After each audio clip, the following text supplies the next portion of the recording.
শুভ সন্ধ্যা বন্ধুরা, আশা করি আমার প্রিয় বন্ধুরা সবাই খুব ভালো আছে। আমি কিন্তু ভীষণ ভালো আছি। চলে এলাম সুন্দর আরও একটা ভিডিও নিয়ে আমার বন্ধুদের জন্য। তো সবাই মিলে বেরিয়ে পড়লাম। আমি, আমার ভাস্তি, আমার ছেলে, আমার ননদ, আমরা পার্কে আসলাম। তো অনেক দিন, যেদিন আমি গিয়েছি সেদিনই আমার ভাস্তি বলেছে যে পিসিমণি আমরা কিন্তু পার্কে যাব ঘুরতে। আমি বলছি ঠিক আছে যাব 2 দিন পর। তো আর পার্ক বলতে তো জানোই বাচ্চারা কতটা খুশি হয় পার্কে এসে।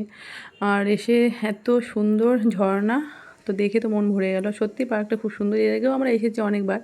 তো রায়গঞ্জে আসলে এই পার্কে আসতেই হবে, ছেলেকে নিয়ে, ভাস্তিকে নিয়ে। এর আগেও এসেছিলাম। তো ভীষণ একটা সুন্দর একটা জায়গা।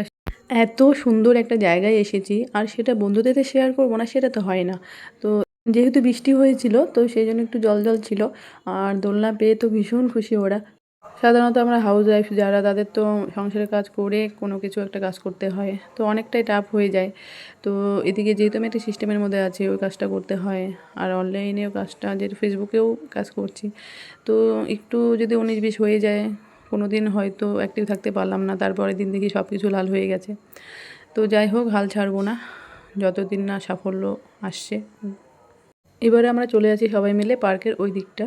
তো আমরা কিন্তু বেশিক্ষণ থাকবো না, আর বেশিক্ষণ পার্কটা খোলাও থাকবে না, এখনই বন্ধ হয়ে যাবে টাইমের মধ্যে। যেহেতু একটা টাইম আছে, ওই টাইমের মধ্যে বন্ধ হয়ে যায়। তো আমরা ঘুরে চলে যাব। পার্কে থেকে ঘুরে এসে আইসক্রিম খাওয়া হলো, আর সবাই আলাদা আলাদা ফ্লেভারে আইসক্রিম খেলাম, আর খুব টেস্টি ছিল আইসক্রিমগুলো। তো বন্ধুরা, আমার এই ভিডিওটা তোমাদের কেমন লাগলো অবশ্যই বলো কমেন্টস করে।